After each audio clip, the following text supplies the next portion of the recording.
crooks are running the hen house, and they installed who they want to install. And it's got nothing to do with capability. It really has nothing to do with anything except, I'll say it, the communists have got us. The cartel has just been disclosed that the Venezuelan cartel who's got more oil than anybody else in the whole world, and probably more money too. They do what they want to do. And you talk about a scary thing. Now that's a scary thing. It's frightening, is what it is.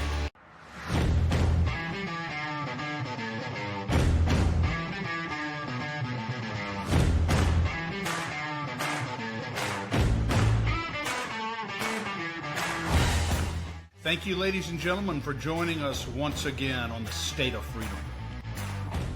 The State of Freedom is a listener-supported podcast.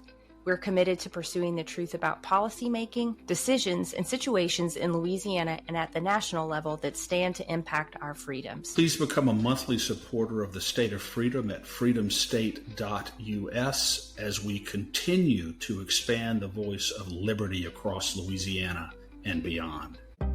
Hey, Danielle Walker here. I'd love for you to check out my online boutique, Lux Lion. My mission for Lux Lion is to showcase innovative African designers and sustainable mission-driven brands.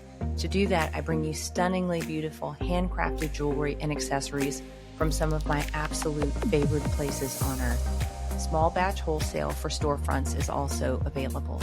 Join me in celebrating African artistry and shop now at luxlion.us. Use promo code FREEDOM for an additional 10% off your purchase. Welcome to the State of Freedom, everybody, where we are grounded in faith and the Constitution, and we are committed to the core principles of giving voice to truth, living with courage, and taking action. It is Tuesday, September 23rd. It's 10 a.m. Central. I'm Danielle Walker, and I'm joined by my dear friend and co-host, Chris Alexander. We are coming to you live on Voice of the People TV and radio network, Rumble, X, YouTube, and Facebook. If you're catching us later, you can listen to us on our podcast platforms like Spotify, Podbean, and Apple Podcasts. Wherever you're listening or watching, please give us a like, a thumbs up, and a share. It helps us out. Give us a Rumble rant if you're on Rumble. Comment in the chat. We want to hear from you. Well, today, buckle up. We are going to be having a conversation about the extraordinary extent of corruption, fraud, and treasonous actions against America at the hands of installed politicians. Let me bring on our guests. Joining us today are two absolutely incredible and brilliant patriots. Walter Charlton is 95 years young.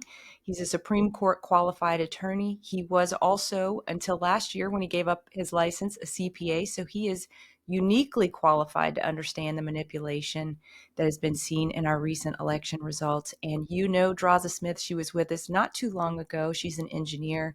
She's a brilliant computer mind, and she has figured out how they are stealing our elections.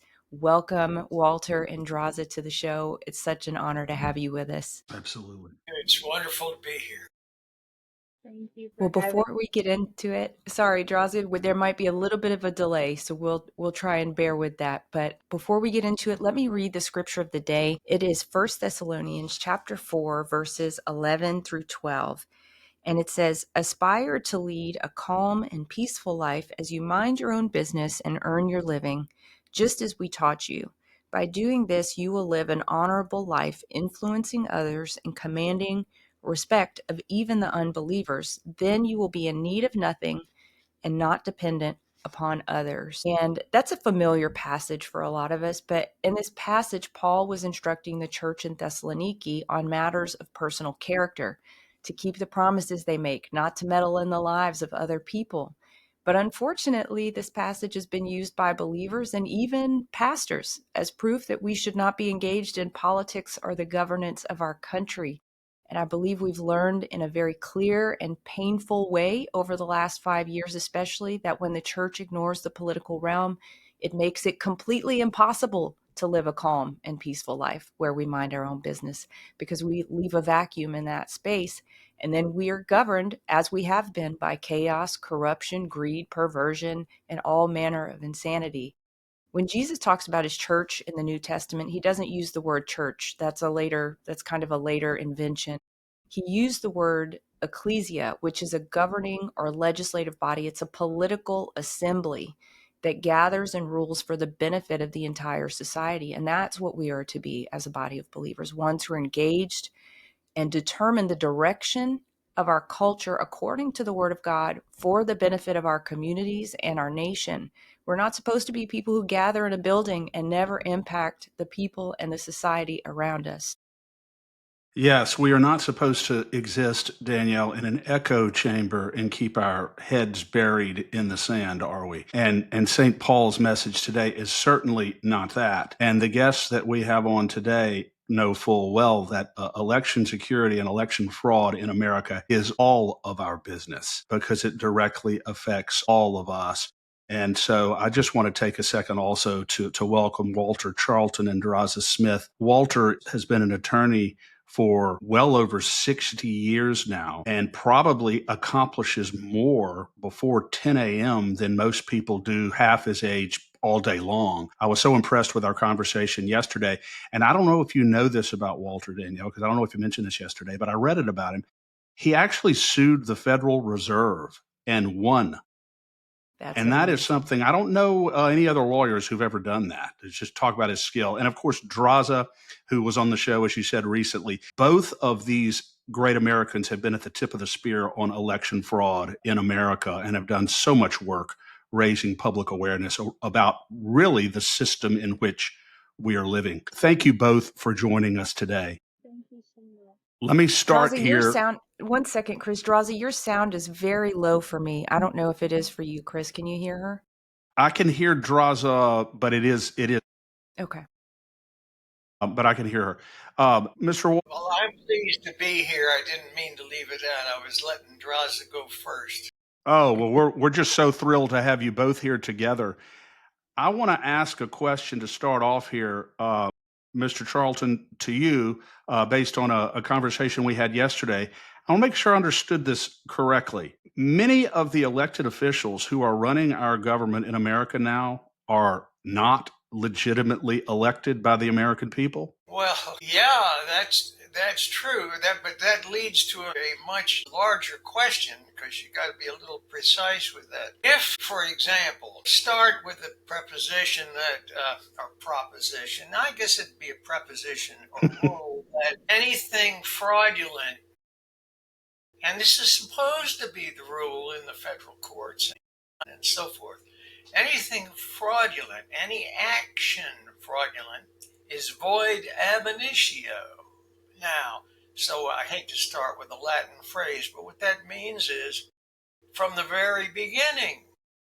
Now, big problem. Okay, since there's undisputed evidence at this point in time, or at least overwhelming evidence, to the effect that the big cheat has been going on since at least the turn of the century.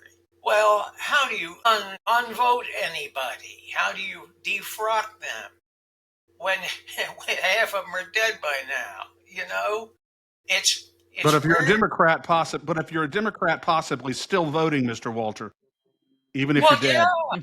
yeah. So the cutoff date it's almost just got to be the cutoff start date has got to be kind of an arbitrary start. Now, what we did arbitrarily, and I think Draza actually made the decision, and it was a practical decision. Where does our data start? And the data we started with was, I think it's 1,499 days. Is that correct, Draza? I think it is. Anyway, We went back to January 1999. So anyway, that kind of starts this off, and then you get to the question. Well, the dog catchers and the judges, where they're elected, and the county commissioners and whatever you got all across the country. First cycle of these is long gone, and the fraud, whatever it happened to be, if it existed, is long. It's not over because it's continuing. we've found the whole process continues from at least that start date. And how I got started in it starts this up, and I saw a presentation by Dr. Douglas Frank, and his data starts at the turn of the century. Now, if this mess we got here starts at the turn of the century, who is legitimately elected and who isn't is a real hard problem for the Supreme Court, among others. So this is the environment we're walking into with this discussion here today. Now, just to finish it off where we actually started, I picked the day of July the 2023 as our start date, and since it was a holiday, it actually started the next day, July the 5th. And so basically everything that we talk about here today has that start date, and the ending cycle for the particular problem you're talking about is a jillion different start and stop dates for every particular election you're talking about. Yeah. And just to set the framework a little bit further, purportedly all of the financial matters start with the donations that are tracked. The money coming in are tracked with the donations to the Federal Election Commission, FEC for short, who gets what I would call a shadow copy of every donation everybody made. Now, so when you start with something like fraud, and you start with election fraud, and you start with money, then you talk about tracing the money, or the best proxy for the money is the FEC data and all of the other data that's available in state records and other records from checks and so forth that are supposed to be audited by folks. Anyway, that's the environment we're in. I can give some background on what he's speaking about. I know at this point in time, a lot of people have heard about the Act Blue slash WinRed issues that have been going on. But the basis of it is that when we started looking at the data, the FEC, as Walter said, gets this shadow copy. But what it is it's reporting of donations that people are making to any campaign or committee, which are NGOs, that are receiving money from what should be individuals. And when they receive these donations, these are not tax deductible donations.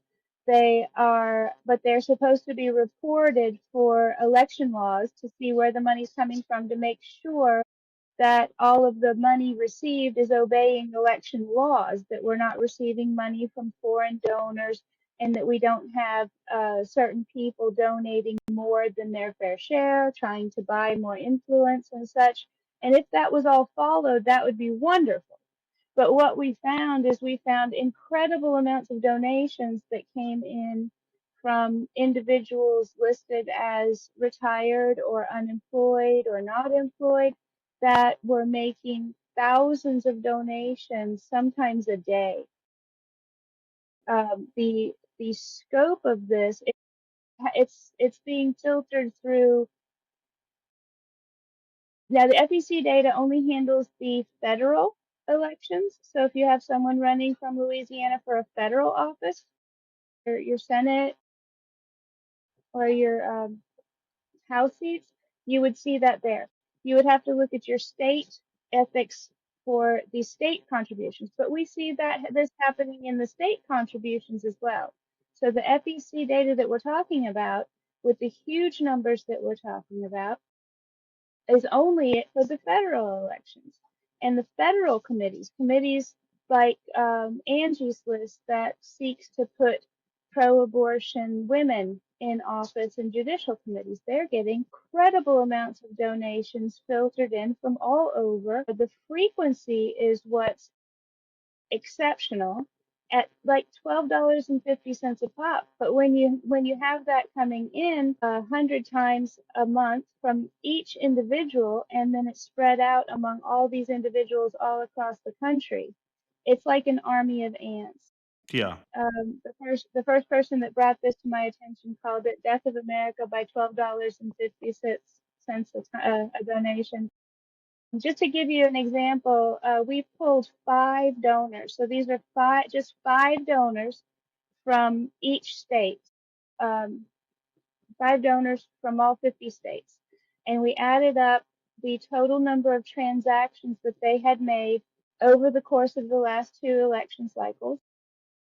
The 5 people, this is just 5 of the people that show this manipulation, which we believe is donations being made in their name, not by them, comes to 2,287,227 individual donations. Wow. 5 people from each state. And the total amount that comes in then, 36,346,300. This was just a sample of 5, and this isn't even necessarily the 5 largest donors from each state. We just did it as a sample. So the magnitude of the money that's coming in, and when people are spoken to and interviewed, they say, it's not my money. And some people are honest and say that they would be donating to these causes if they had the money. But many people just don't have any idea whatsoever, and it's a shocking amount of Yeah. money that's being flooded into our elections and into the NGOs that provide support and advertising and whatnot for the election. A question for both of you on this. So you think about what we've learned and what's been uncovered by you, Draza, over the last 4 or 5 years, that not only, for instance, in the elections were votes being inserted for Biden or Kamala, but votes were also being removed for Trump. So that leads me to the question of, do you think have you investigated as whether the same thing was happening for funds? So we know that money was being inserted for these selected candidates that whoever the powers that be are want to be installed into these political positions of power. Were they likewise taking money away, skimming money from candidates who were pro-Constitution, conservative candidates, not viable candidates? Has that been looked at? Let me address that. Because I think this is kind of an audit and follow the money trail as distinguished from the vote trail. It's a different trail. I think the answer, and Draza, check me on this. I think the answer is no. It is not taking it away because first of all, you got to realize that this is the money we've tracked is not the real money itself. It's a report of the real money itself. Now that's supposed to be accurate, etc. But it only goes one direction. On the other hand, when you get into the other kind of cheating, the other 50 or 60 kinds of cheating, whereby, for example, in an electronic system, they manipulate the totals, the electronic totals, and they switch from a non-conservative, from a conservative to a non-conservative vote. Now what you get there is a double whammy. That is, a switch vote is to be distinguished from a canceled vote. A switch vote is you get two bangs for the buck. And we had this discussion recently, and that gives you enormous leverage in a couple of ways that maybe Draza would like to discuss in some more detail, because she's got the details, not me. So Yeah. we've discussed this several times, and the important part about understanding that is, even if you have, this is especially important to Louisiana, that's a traditionally red state. So if you have votes that are now being electronically manipulated, moving from the money to the actual votes, if you have votes that are being manipulated, even if you have your conservative proposition or your conservative uh, candidate being elected, even if they pass, what's happening now is you have a psychological effect that your candidate, even if you get this really great straight guy, or whatever, going up to Congress, now they are responsible for representing their constituents. They now have a mixed vision of what their constituents actually are. So now if they perceive that their constituents are much more liberal than the actual composition, they have to be concerned for several reasons. First, they have to be concerned that they're doing the right thing and representing their constituency, which may tamper down their fire and support of conservative values, even for Louisiana. They have to be concerned about reelection, which if they think that there are more liberals that are voting, that may affect some of their behavior. And then they have to also check that seat as a conservative seat. And if enough votes are switched that it looks like it's closer to a 50-50, then that puts them in a difficult situation just to protect the seat in general, even if it's not their personal reelection. So that would affect the tone and the background of the people that would be nominated for those seats. That you may not run someone as staunchly conservative if you believe that the composition of the voters is more borderline.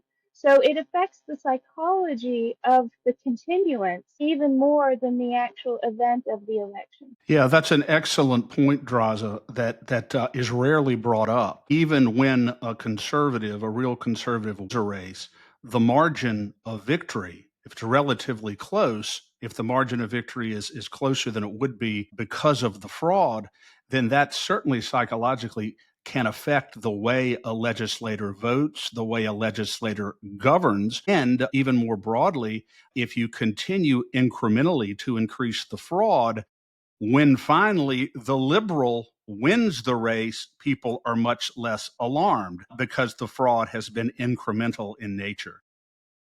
That's the story of the purpling of Texas, if we're to believe that.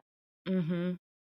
Yeah, I think that is really interesting. Draza, to get back to a point that you made a few minutes ago, and I know we discussed this previously, but again, to reiterate, the people who are purportedly making these donations on these online platforms, Act Blue, WinRed, and whoever else, but those seem to be the main ones, they are not actually making these donations. And more often than not, they're not even aware of the donations.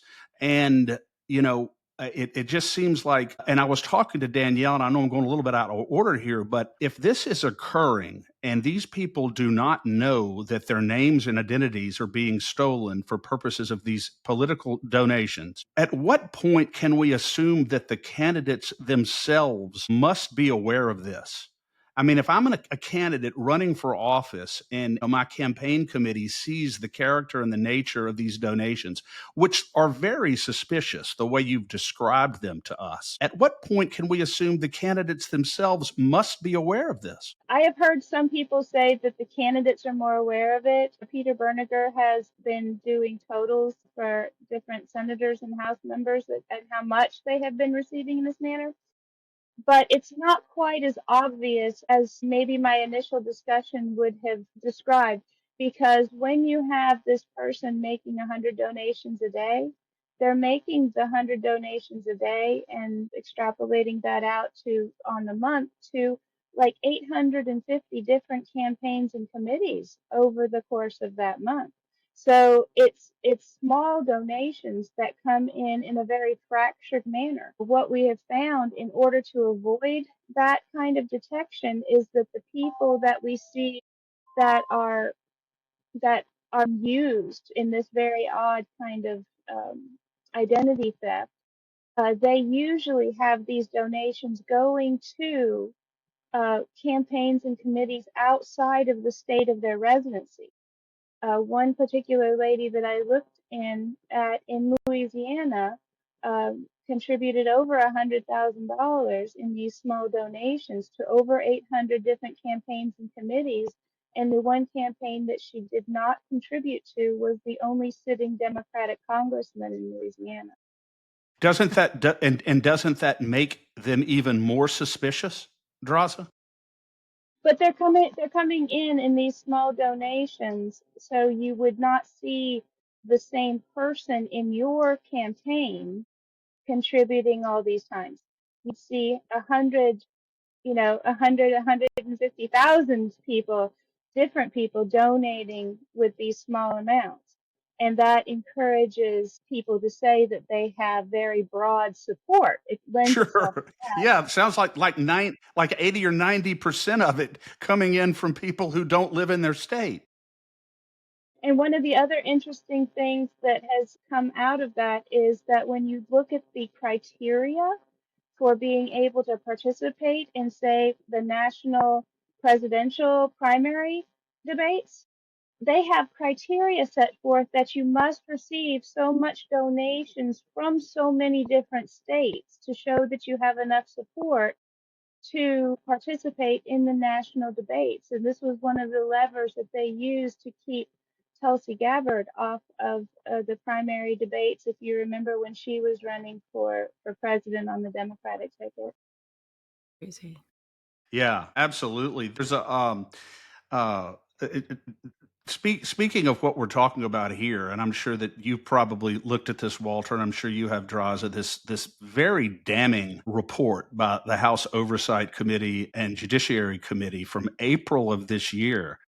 And it's difficult to imagine a more damning portrait of Act Blue and the corruption on this platform than is contained in this report. I mean, we're talking here about, apparently deliberate indifference to fraud that's occurring right in front of them, an effort to minimize the disclosure of the fraud, the effort to subordinate fraud prevention to DEI standards.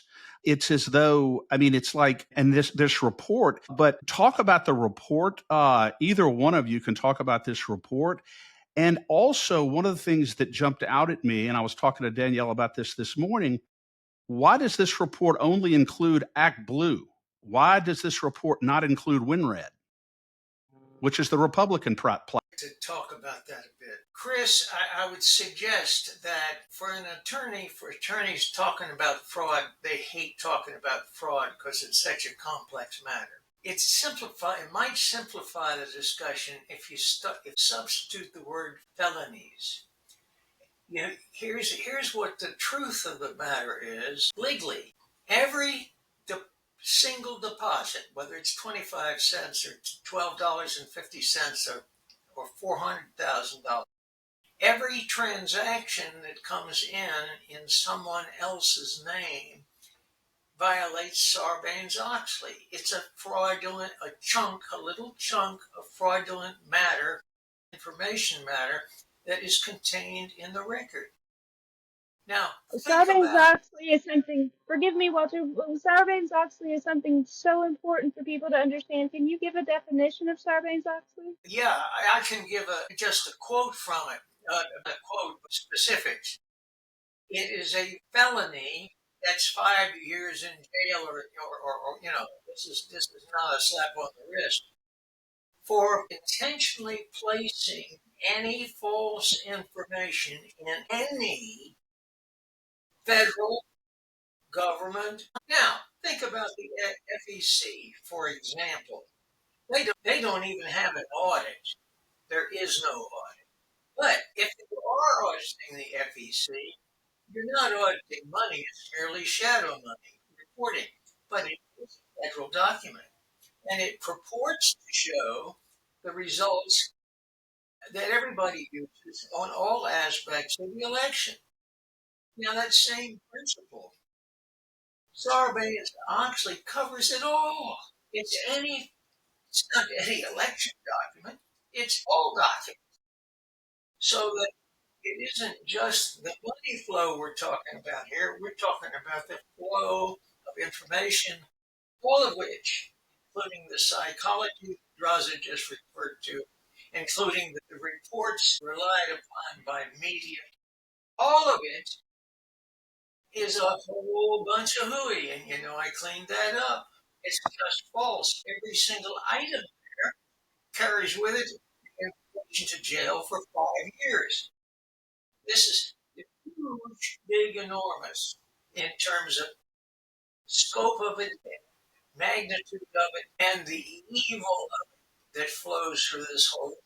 Yeah. And again, when the money goes in, that's in a false It's an identity theft.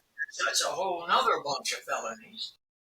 And when the Yeah. money goes out, it's the processing of fraudulent money going in from God knows who, because you don't know where the money came from. And Vince's uh, semi-audit of all of this, 2/3 of the people interviewed in a small sample from Maryland, but it's the same process everywhere. 2/3 of the people interviewed said, "No, I didn't donate that money. I don't even know who did it. It's not my money." Now, whose money is it? Well, you can bet some of us the source's money is in there, and you don't need it. It's so ginormous in magnitude. Almost any alleged violation is true. And this is not a hypothetical or theory or something. This has enormous amount of evil of the money going in, the money going out, and how it's spread around, and the psychology of it drives everything. I never said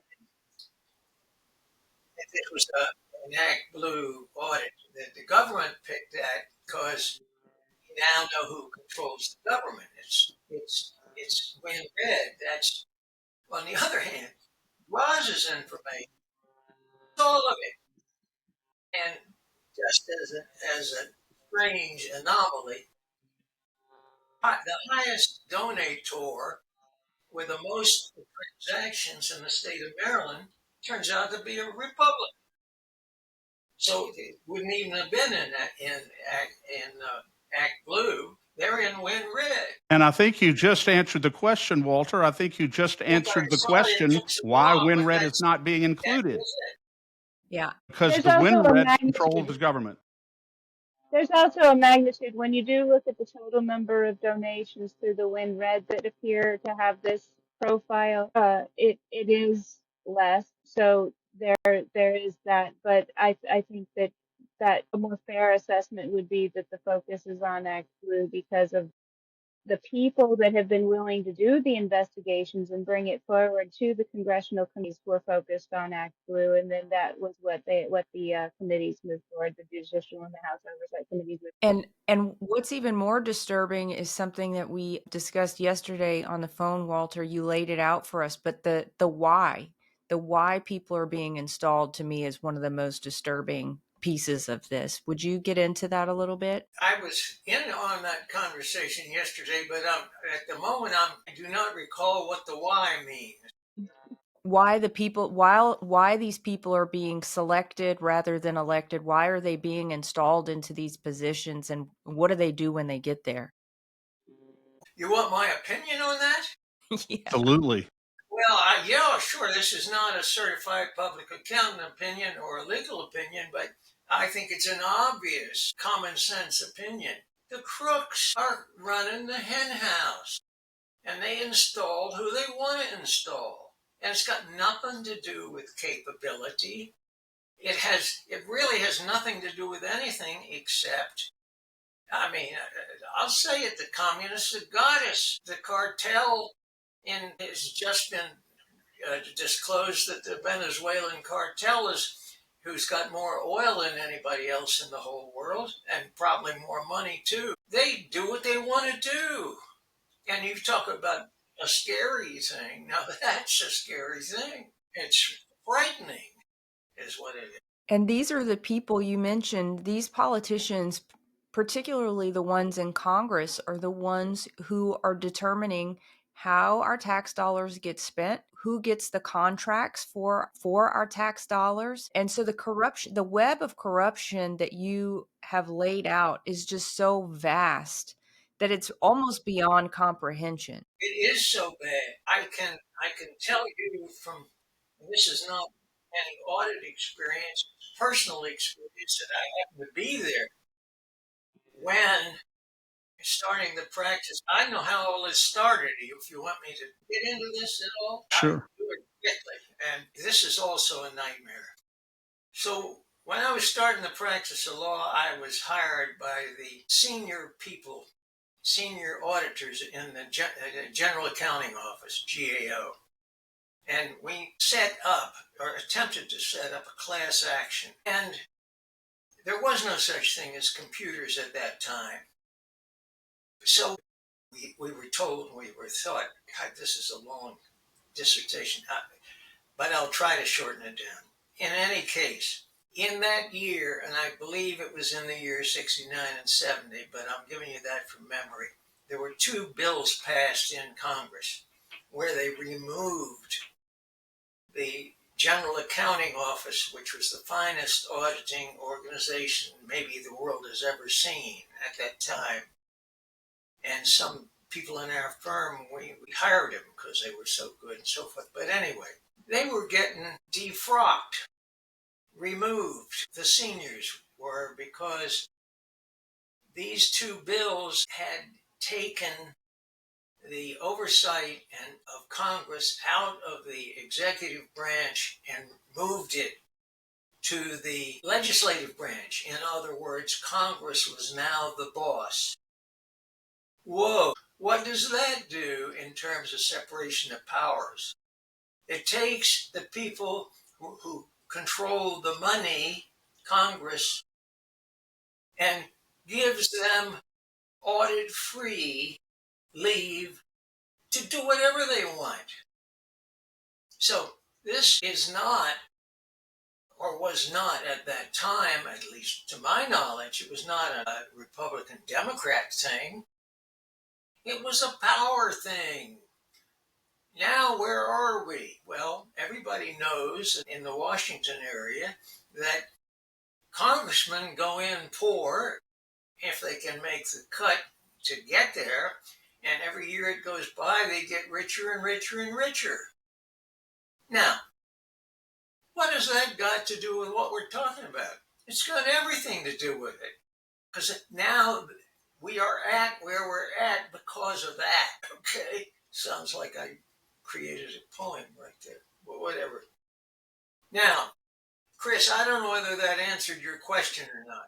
It's an excellent answer, Walter. In fact, I was talking to Danielle about what you just said before the show this morning. And what you're saying here is, the fox is guarding the hen house. And so can we not expect any real oversight of this massive amount of money that is being feloniously, to use your word, donated to these candidates on behalf of people who have no idea that it's being done? Will there be any oversight here? And what do you expect to come out of this?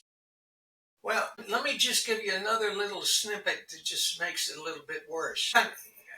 This went before a wonderful guy named John Garrett Penn, a U.S. District Court of the District of Columbia. And Judge Penn, when he turned us down on the certification of the class, he said, I'm sorry, the phone rang. I'm sorry, but I have to deny this. And the case went along for about 5 more years, and some guys from Kansas City hired me, and I did another set of discovery. And I found out that there was a guy, a doctor, a PhD. I've got to turn this off. Hold on just a minute. Totally disrupted my chain of thought, but I'll get it back. Yeah, you were talking about your case before the judge. The doctor that I should take his deposition. I took his deposition, and he said, all of the information that you were given by the GAO defense team, which was DOJ, was false. They had a personnel system all this time so they lied to you about certifying your class. This case went. Well, we know that's not the GAO office calling you. I don't know who's trying to do this. I'm pretty sure it's not a female admirer. I wouldn't be too sure about that, Walter. So anyway, it went to the United States Court of Appeals for the District of Columbia Circuit under Chief Judge, who is of some fame at this point, and they they did it in opposition, and they based on putting all the false information in that they first put it in there.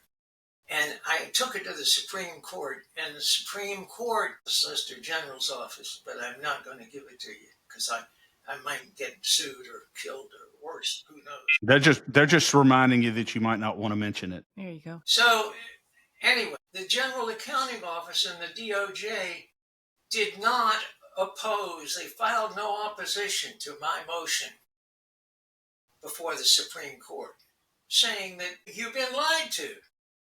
And they've just decided not to answer it. And I went to a supervisor there when this happened. And I said, "Can they do that?" And the guy says, "Wait a minute, I want to check something." And he went in the other room and checked. And I don't remember whether, or anyway, it was a Supreme Court rule, operating rule, and everybody's got to oppose it except the federal government. You don't have to oppose it. So they didn't oppose it. And naturally, it was some years later. I might be a bit out of sequence here, but in any case, I found out that when this lie occurred, nobody ever agreed to it except one senior guy from the Department of Justice, and they removed him from the civil division and put him in the criminal division, and so all of this stuff with the lying to the Supreme Court, I was allowed to file a supplemental brief in the Supreme Court saying it, and I did, and it's still sitting there unacted upon. Now, that is the process whereby the audit of all federal agencies effectively ceased. And they adopted this silly idea of inspector general's offices, where and that always puts the guy who discovers something in the position of having to fire his boss in the federal government. So when you try to find the root of all of this, I mean, you talk about a bucket of spaghetti. I mean, it's like this all the way through everything. And I wish our wonderful president Godspeed in fixing it. Yeah. Because it is not an easy task, even if they want to. And believe me, most of them don't want to. Yeah. So it just explains how we got to where we got to somehow. Yeah. So you're Walter, saying there's probably not going to be any assist. It's unlikely, you're saying, Walter, that there will be prosecutions associated with this fraud. It's unlikely that there will be an in-depth, thorough audit of these contributions, where the money's coming from. You're saying we're just unlikely to see that because the oversight responsibility has now been shifted to the very branch of government that is participating in it and benefiting from it. Well, I think that's part of it, yeah, but I would disagree a little bit, because I don't want anybody to get the idea I'm saying this is an unfixable problem. It's a fixable problem. But how you fix it is you must look about the legislative fix. You've got to have a change in the laws. You've got to have the restoration of the separation of powers. And in the separation of powers, you have to have an effective audit branch of the government, the same as you got to have an effective FBI independent. I mean, the idea of the FBI being under the DOJ is also ridiculous, because who then in the DOJ do you put in jail? Like, Yeah. who's going to do it? And as you told us yesterday, Walter, which I didn't know before you told us this, there was a period of time when the FBI in this country was totally independent from the Department of Justice, as it should have been. Well, it wasn't as totally free as it should have been, but anyway, that's where we are. It can be fixed, and the election can also be fixed, but it requires... Shall I go into this now? This is short, and I apologize for the interruptions. The next election has got to be paper and pen and paper and an electric adding machine with a paper tape on it. And that's all in terms of who wins. Any electronics stuff with the corrupt systems run by Dominion and ES&S and the Venezuela cartels is doomed to failure. You can't, and no correct system can be installed quick enough. The first thing you have to do is you have to do a total audit on all the election records. I mean, the voter registration records, because they're all corrupt too. Yeah. The dead folks are there, and the out-of-state people are there, and I don't know about fake people. Forgeries, the fake everything is there. So you got to have this audit thing that's missing is really, really important, and it is proven by the old data processing adage: garbage in, garbage out. And what the garbage starts with is the voter rolls. I mean, you can read at them a million times, a million different ways. If they're wrong to start off with, you'll never get them right. So you must have that. And the old auditor, like IB, knows how to do that. And so do a whole bunch of the old time guys, unless they've all gotten recycled out. So there's that has to happen, and then after that happens, you're able to enter into a semblance of reality over a period of time, again supervised by audit, meaningful audit, and criminal penalties enforced by a separate branch of government. You can't do it without the independence of all of these functions functioning together. But we don't have a choice. If we are going to have a country, and we're going to have a country based upon fairness, we can't let the fox run the hen house. You just can't do that. Mm-hmm. Yeah. And how do you even know who the fox is? Unless that's true. Off that way. And when we know all of this has been going on since the turn of the century, it's appalling. Dr. Frank said to me, I said, Doug, where does Maryland stand in this the category of fraudulent states? And Doug says, Walter, you guys are number one. I said, what? And that's how I got into all this. Wow. Your state. And Mr. Walter, what they're saying is that we cheat better than anybody. And it's true. When you look at the scope of this problem, it takes a lot of people for this machine to operate, this fraudulent, felony-ridden machine to operate. How many people, what percentage of the population do you think is in on it? Opinion on that. And again, this question could be easily answered with a nationwide audit, with all the horsepower and people available to do that. But as a guesstimate, you've got to separate that question into two parts. How many people are in on it and running it, and how many people are benefiting from it, knowing that it's corrupt? And then you got the victims, which is all of the rest of us dumb folks that don't get it yet. See? We're the victims. And how could anybody ever figure this out? I don't know.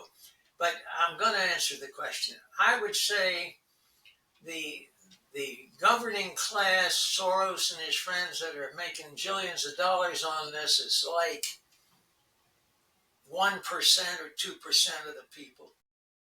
The people in the Venezuela cartel and all of the supervisors and so forth in the Dominion machines and the ES&S machines and the printers who print the forged ballots and change the forged ballots when they're told to change another 10,000 so I can pop them to Louisiana next week. I guess they're probably another 10% maybe of the population, counting that somehow their daughter found out about it from daddy or something.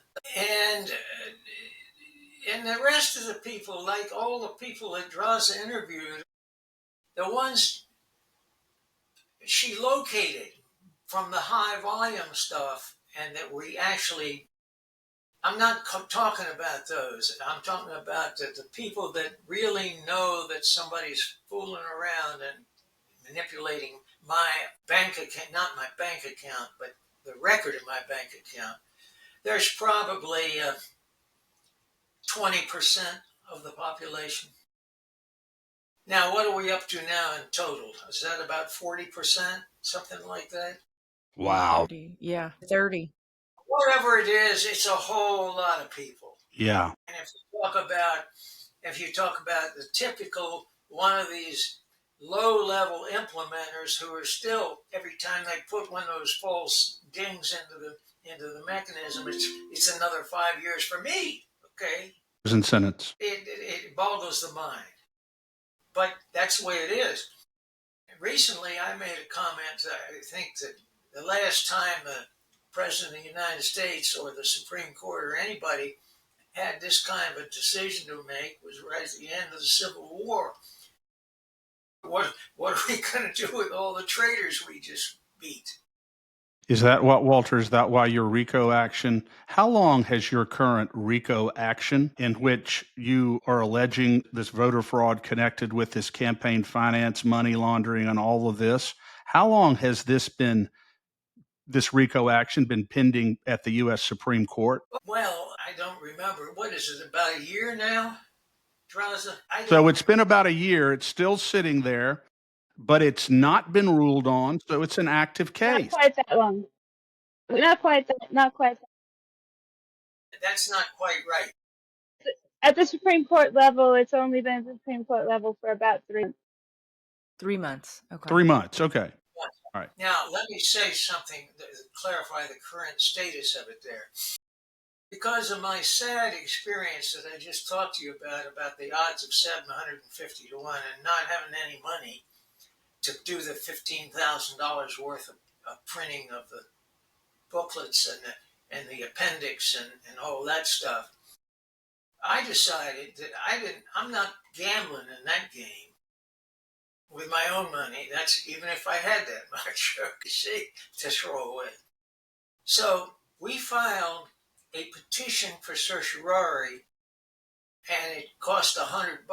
But we also filed a petition for injunctive relief for immediate and irreparable harm that costs nothing. And you didn't have to file, according to the printing regs, you didn't have to file these funny shaped and booklets and all that cost $1 jillion to print. And so we filed it in regular paper. The clerk's office rejected it on the grounds of the formatting of our briefs. And we never even, I don't want them to vote on whether we have standing or not, because you don't have to have standing in a petition Injunction. Petition or an injunction. So it is now kind of in limbo, because there is no cutoff date, a limitation of when you have to do injunctions. Immediate and irreparable harm, as we all know, is continuing. Yeah. And there's no limit. And that's good, because every week that goes by, Draza and her cohorts and all of the other people around the country, the heroes around the country like her, find a whole new bunch of ways they cheat. And with this body of knowledge, I mean, that snowball's rolling down the hill, and we're pushing. In the words of Merle Haggard. Walter, let me ask you this, Walter. Doesn't the government have to at some point file an answer on an injunction? Well, they have to answer it, but how are they going to answer it when everything we're telling you is true? The only way they got out of all this stuff with, what's his name, Chris, the other Chris in Wisconsin, Berniger. He's won some cases and all, but everybody else almost has been thrown out on the grounds of you don't have standing to raise this question. Well, why don't we? Well, I don't know why. We just don't. And this is one thing we're going to address in our next filing, which is coming up as soon as we get there. Soon. Wow. Well, it is extraordinary that it sounds like you've laid out the evidence. The evidence is there before the United States Supreme Court, and it sounds like it's absolutely damning. And Walter, you said a minute ago that this will be a very difficult decision for the US Supreme Court to decide on this case. Will it be difficult because they don't understand the nature of the activity that's going on here, or will it be difficult for them for other reasons to make a just decision? I would say other reasons. And the other reasons are we don't have jails big enough. Not only that, some of these people that are doing, who are the 30% of the population that know this is all corrupt and crooked, I mean, what are we going to do with them? We can't put them all in jail. There's too many of them. It's true. That's a real serious problem. And not only that, you're not going to change their cuckoo heads that think wrong just by saying you're wrong. I mean, this whole situation is very, very serious in terms of actual solution to it without huge bloodbath of some kind. And Walter, what advice do you have for us then? For us and our viewers, our listeners, what action can we take? Because it seems like we're literally being held hostage in our own country. It's absolutely true. I would say I used to install computer systems, design and install them. I have not installed, I know how to do this. A lot of accountants and engineers and bankers know how to fix this problem. I know how to fix it. But you can't do it by the time of the next election.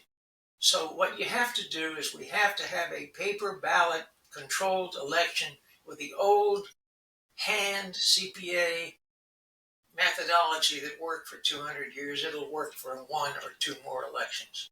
And during the next one or two more elections, you must build up a bulletproof, blockchain, electronically controlled, independently audited system that is good for the next 1,000 years. No, I think you've answered it. And as a follow-up to Danielle's question, Walter, and Draza, feel free to jump in here as well. Speaking of the paper ballot system, the secure serialized paper ballot system, from our perspective, President Trump, Tulsi Gabbard, and others have been extremely clear on their desire that we move away from machines to secure serialized paper ballots. This is for both of you. What is the likelihood of that occurring? And if so, when? You asking me or Draza? Feel free to answer that, Walter. I'd like to know. I can jump in real fast and then I'll let Walter finish up. I don't see a lot of support from the people that actually run the elections to make this happen. So I believe that if that is going to happen, it will have to be forced and there will have to be an executive order or something like that issued. I know that Colonel Reynolds was on your show and was discussing the possibility of that, and Peter Berniger has been discussing the possibility of that. I have no insight into that, but I think that that would be an absolutely beautiful thing. It would not only allow us to be free of the fraud that we have seen, but it would also allow us to get a better picture of the bend of the actual American opinion. Draza, Walter, what percentage of the American people do you believe, if you have any way of knowing this, and Draza answer, support a paper ballot system as opposed to machines? I don't have any idea, but I also say they don't have any choice. There's only one viable answer in our existing Yeah, I agree. situation, and it just has to happen.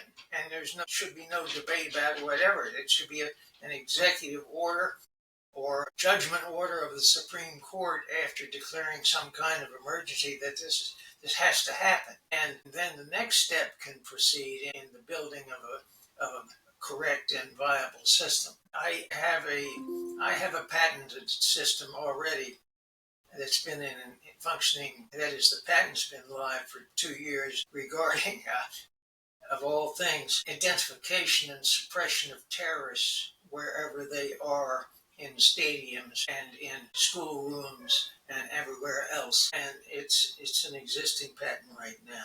Show you a shot of it. Sounds very intriguing. Well, Danielle and I here, and I know a lot of other people are aiming very, very high. And what a great day it would be if President Trump comes down with the executive order shutting down this fraudulent machine-based voting system. And then not long thereafter, or within proximity of that, the U.S. Supreme Court rules favorably on your case at the United States Supreme Court. Now, that's a day where I'll have to pinch myself to believe that I have not transported myself to the blessed isles of ever after. But I certainly believe that it can happen. And Walter, oh, by the way, Walter, my wife asked me to ask you before you go, what is your dietary regimen? Because you seem to idle faster than most people half your age run. And so we need to adopt whatever dietary regimen you're engaged in. What is it? Well, I have a couple of secrets, okay? When you say dietary, that's too narrow a regimen. Okay, your health regimen. The first thing you do is you appoint a very, very genetically powerful mother and dad. And okay, I'm with you so far. Believe it or not, I've got 2 more brothers. I'm the eldest, but they're also in the same kind of shape. And my mom died at the age of 99 3/4 while she was still painting portraits. Amazing. Excellently. Now, in terms of diet, I am also, because of that genes, am genetically able to handle alcohol. And I have a lot of my drinking buddies that have all died by now, see. Many of them from alcoholism and related deeds. Now, that's a start. And then I eat everything that I want to eat. And I try to maintain my weight with a minimum of effort. It just stays this way. So We have you a lot eat to be whatever you jealous want. of. Yeah, we have a lot to be jealous of. So Walter, you basically eat whatever you want to eat. You're allowed to drink some alcohol because apparently genetically you perhaps it doesn't affect you the way that it may affect others. Well, that in moderation. Sure, in moderation. I always have done that in moderation. Right. The moment I do it in moderation, because I find that one of the blessings I have is I get horrific hangovers. I don't like to have a hangover, so Right. I don't. That'll keep you from drinking too much for sure. Wow. What an amazing human being. What an amazing American you are. Thank you. I appreciate it. God bless you, sir. And God bless you, Draza, for everything that you do. We're going to be keeping an eye on the case moving forward, and let's hope and pray for good results across the board. And we hope to have y'all both back on very soon. Thank you. By that time, I'll have my phone rejiggered here so that Yeah. you don't. Well, one of these days, we're going to have a glass of wine together, Mr. Walter, and talk about all this stuff. And I'm just going to sit there and listen to you, and I'm not going to say a word because you probably have experiences in your life that the world needs to know about. And I would love to know about. I certainly do. I'm even thinking about writing a book. I've had more fun than most people. I've been married 3 times and outlived all of them, although we also all had a divorce before that. So, do you have any current prospects? I don't know. It might be that one on the phone. Yeah, I almost felt bad. I almost felt bad during the show, Walter, because I thought it might be a girlfriend calling or something. And I'm like, I felt bad you not being able to answer. So make sure you return those calls when we get off. Taking applications for a girlfriend. How's that? God bless you both. Very good. Yes. Thank you. And we Thank look you forward to so having much. you back. It's such a gift to speak with you both today. Amazing, Chris. Absolutely amazing. You know, when we were listening to Mr. Walter speak about the not only the fraud, but the institutionalization of the fraud, I couldn't help but think about our own legislative session this past year, where our legislators drew up this long campaign finance reform bill, probably 60, 80 pages long, where they created a very nice, massive loophole for foreigners to be able to donate money to their campaigns. And I was just wondering if that's something that would surprise Mr. Walter or if it was something to be expected. I would suspect, Danielle, it probably wouldn't surprise him. Corruption tends to seep downhill, and I would imagine that that would probably not surprise him. But that is very apropos that you would bring that up. Not only did they carve out a loophole in the bill that was passed, the ethics reform bill that was passed to allow for foreign donations, but they killed on the Senate floor a bill that would have eliminated such foreign donations entirely, would have put a stone wall up between foreign donations and our elections or campaign propositions in Louisiana. And you and I couldn't figure out exactly what's going on here. Why will they not call this bill? Why will they not call this bill? And then we looked at the bill that did pass and we're like, well, this looks pretty good. This looks pretty good. They can't do this. And then we found the loophole. And sure enough, and therein was the answer for why they killed the other bill by any spell on the floor. Yeah, because So they needed Win Red and Act Blue, Win Red and Act Blue to work for them, just like it's working for the feds. absolutely. And in this congressional report that I just cursorily read this morning, Act Blue has been implicated not only in domestic felonious donations, but foreign felonious donations as well. So it does tie in here very cleanly for sure. But Danielle, I'm just amazed that, on a personal level, that we have a 95-year-old man here who is still litigating cases. It's like we have no excuse. Not small peas cases either. This is not a traffic violation we're talking about. This is not a traffic violation we're talking about exactly. And it was just, it's such an incredible pleasure to have him on. And I think he did, Danielle, answer the question maybe a little bit indirectly as to why WinRed is not being implicated to the extent that Act Blue is. Perhaps the fraud is not on the same level as WinRed, but it clearly exists. And Peter Bernegger included WinRed in his report and even included Louisiana public officials right here in Louisiana who are implicated in it. But the reason I think why Act Blue is not included in the congressional report that's so damning, or why WinRed's not included, is precisely because we have the Republican foxes guarding the Republican henhouse. It's a uniparty. It's all Yeah. the same beast, and it's two heads of the same beast, and that's just a fact. And, one thing that came out in our conversation with Mr. Walter and Draza that I think is particularly interesting is an answer to a conversation I was having with your wife, Katie, yesterday, which is she was saying that she really believes that a number of politicians, even at the local level, even at the state level, would have to be in on the election fraud. And I wasn't 100% convinced, because I think there's a lot of useful idiots out there. But I don't know that they're 100% read in even a percentage wise. But based on what Mr. Walter said, they are read in. At least they understand what they're doing. They understand the implications of what they're doing. They are in some way aware. You're talking about state level public officials. Yeah.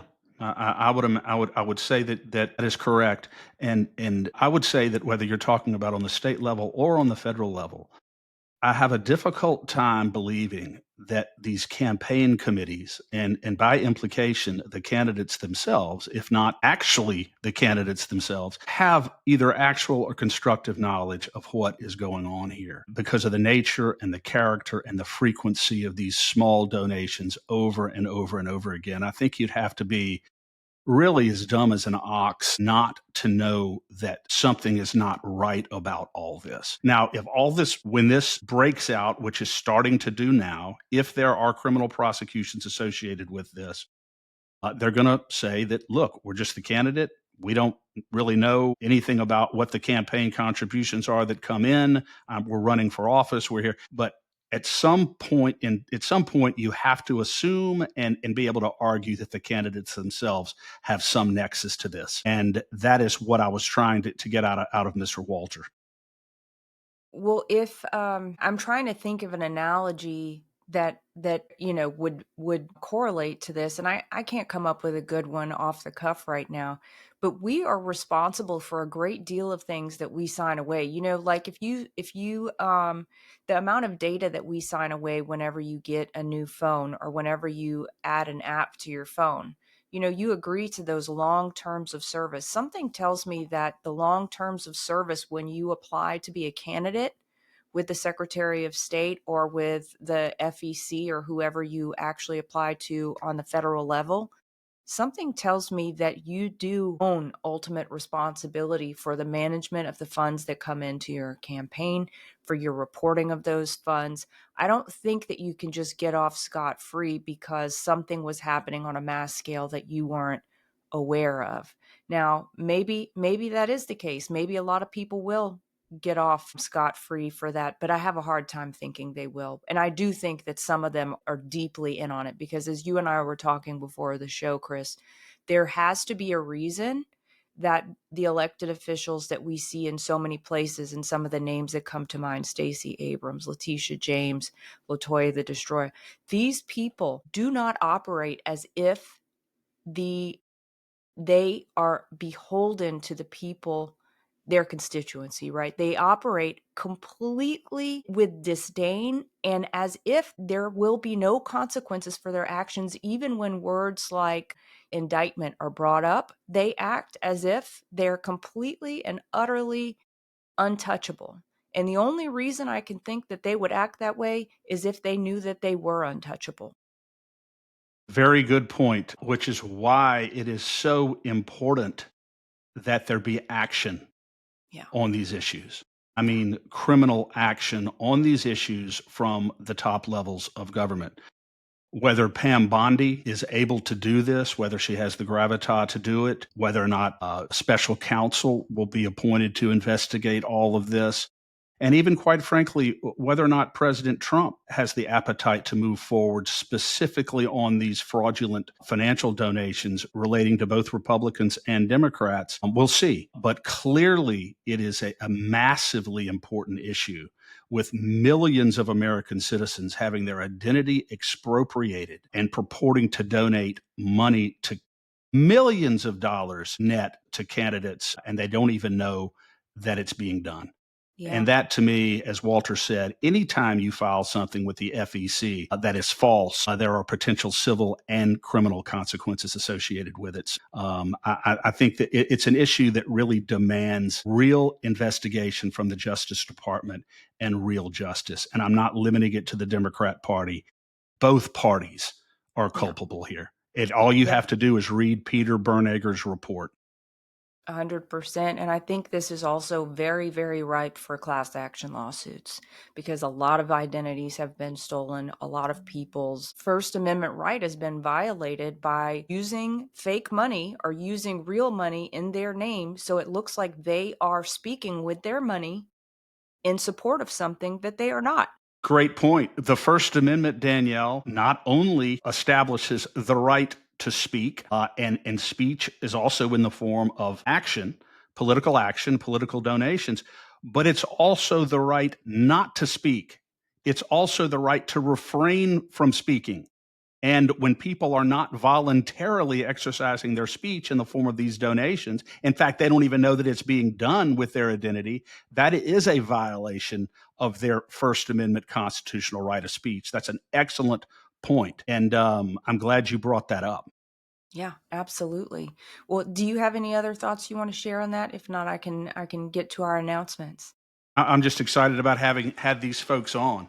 I know. They're amazing. Absolutely amazing. And apologies for the interference, the sound interference got it figured out about 40 minutes in what was going on, but we'll get it sorted out. And if you want to listen to the beginning of this again, we should have hopefully a clean version of this out on audio and probably on YouTube tomorrow. So we'll try and get that cleaned up for everybody. But join us again tomorrow. I will be on at 10 a.m. Central for the Love of Freedom. We'll be hosting Professor David Clements. He'll be joining me to talk about what's driven him to be such a warrior for truth. He'll be talking about his new podcast. Excited to have him. And then Thursday, Chris and I will be joined by some Louisiana natives. Jason Guillory and Brandon Trosclair participated in the Secretary of State election machine demonstrations. So they'll be coming on to talk about what they saw and learned at the dog and pony shows. And I don't think we will want to miss that. Which is exactly what it was. And you do not want to miss this because these guys were there. They saw it. I cannot wait to discuss that with them. All the machines.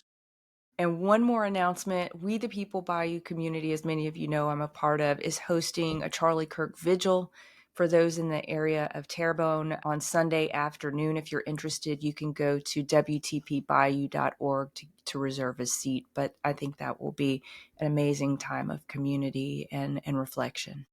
What a powerful, powerful impact Charlie Kirk had. Absolutely. Don't forget to donate to the State of Freedom. Don't forget to share the State of Freedom with at least one person today. Don't forget to subscribe to the State of Freedom and also to support LACAG because we are moving the ball down the field, working hard to get the word out. Knowledge is power. Never forget, knowledge is power. Help us expand our voice. That's right. Awesome, Chris. Well, I will see you back here on Thursday. Talk to you soon, man. God bless you. God bless you. If you're looking to invest in physical precious metals or convert your 401k to a precious metals-backed IRA, please consider making your investment with our trusted partner, Metal Stacks. Their prices regularly beat the big sites and they have no credit card fees or minimums. Shipping is free for orders over $500. Just visit metalstacks.com/dwalker or get there from our website, freedomstate.us.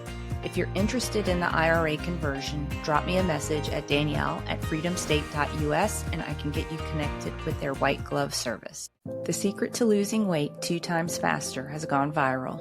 See the transformations hundreds of thousands of men, women, and teens are experiencing around the world with the Slenderiiz drops. These homeopathic hormone-balancing drops are proven to control appetite, support thyroid function, improve energy, boost mood, and increase metabolic rate. To learn more about the drops or other incredible natural wellness and lifestyle products, email me at danielle@freedomstate.us or visit the Shop Our Partners page at freedomstate.us. Thanks for joining us today on the State of Freedom. Be sure and check out the show notes for this episode. You can always go there and find the calls to action and resources mentioned in the show, and you can find out more information about our advertisers there as well. If you want to learn more about us or support our work, visit freedomstate.us.